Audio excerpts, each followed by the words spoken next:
75 years. Ito po ang Presidential Broadcast Service.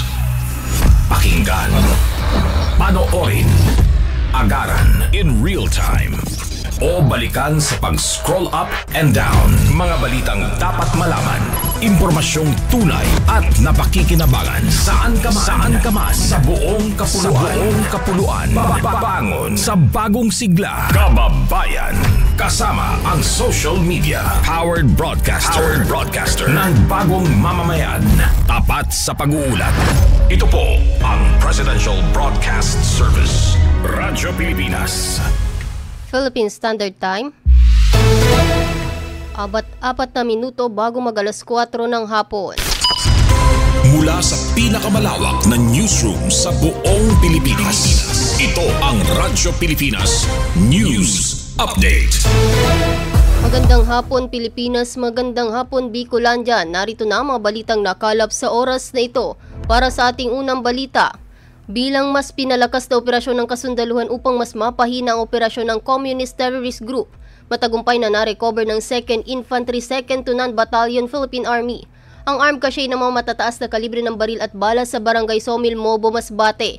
Sa operasyon, nakuha ng kasundaluhan ng siyam na M16 rifle, isang M653 rifle, ilang mahaba at maiksing magazines at humigit kumulang 1,200 na iba't ibang bala na pinaniniwala ang itinago ng mga miyembro ng CPP-NPA. Ayon sa 2nd Infantry Battalion, naging matagumpay ang operasyon dahil na rin sa mga ibinigay na impormasyon ng mga residente at kalaunan ay kinukumpirma ng mga dating rebelde na nagbabalik loob na sa gobyerno. Sunod na balita, DSWD Bicol aktibong nakiisa sa Local Chief Executive Forum at PCRP National Launching sa Cebu. Nagbabalita si Christine Villanueva. Radyo Pilipinas Report. Lumahok ang delegasyon ng Department of Social Welfare and Development Field Office 5 sa 2025 Local Chief Executive Forum Tatak Kalahi Seeds LGU Awards sa national launching ng panahon ng Pagkilos Philippine Community Resilience Project nitong 19 ng Nobyembre sa Radisson Blu Hotel, Cebu City. Ayon sa DSWD Bicol, pinangunahan ni Regional Director Norman Laurio ang delegasyon ng DSWD sa nasabing pagtitipon na dinaluhan ng mahigit 60 lokal na pamahalaan mula sa rehiyon. Sa pamamagitan ng Kalahi Seeds sa tibong nakibahagi ang ahensya sa iba't ibang breakout sessions na tumatalakay sa pagpapalakas ng community-driven development, LGU best practices at pagpapatatag ng partisipasyon ng komunidad sa mga proyekto. Binigyang diin ni Director Laurio ang malaking ambag ng Kalahi Seeds sa pagpapatibay ng kakayahan ng mga mamamayan sa pagbuo at pagpapanatili ng mga proyekto. Kabilang din sa programa ang ceremonial turnover ng 20-year Journey Coffee Table Book na sulong komunidad at ang formal na paglulunsad ng PCRP ng successor project ng Kalahi Seeds na ipapatupad sa 79 na bayan ng Bicol sa 2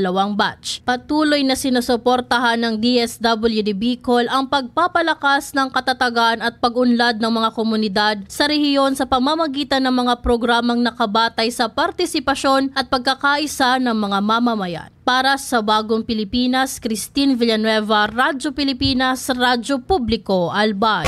Radyo Pilipinas Report.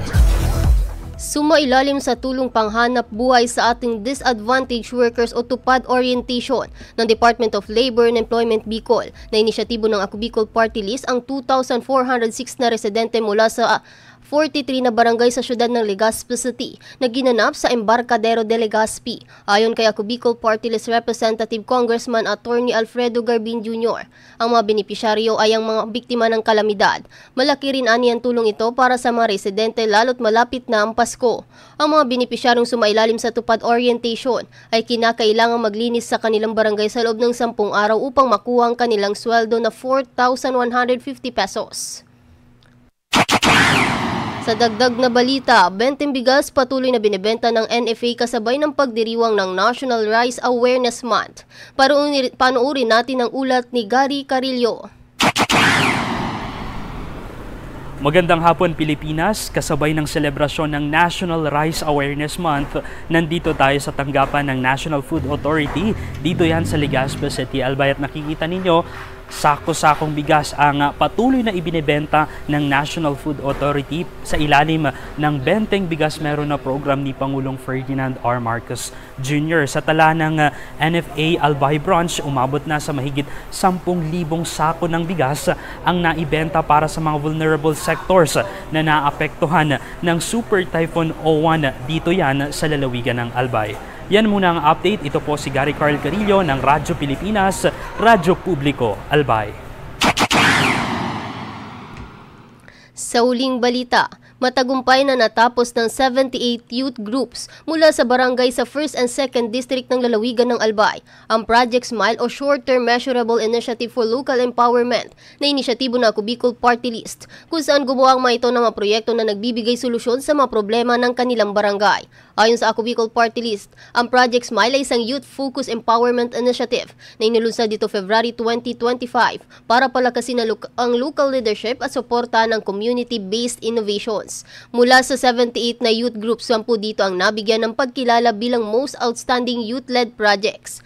Ang Project Smile ay idinisenyo para mabigyan solusyon ang problemang kinakaharap ng mga young leaders, tulad ng funding, kakulangan sa training at limited access to support systems. Upang mabigyan solusyon ang kinakaharap na problema, nagbigay Ako Bicol Party List bawat grupo ng kabataan ng 20,000 na seed fund, kung saan ang 15,000 pesos ay binigay during implementation at 5,000 naman para sa upon completion. Kasama rin dito ang mentorship mula sa mga eksperto, capacity building workshops at structured guidance on project management.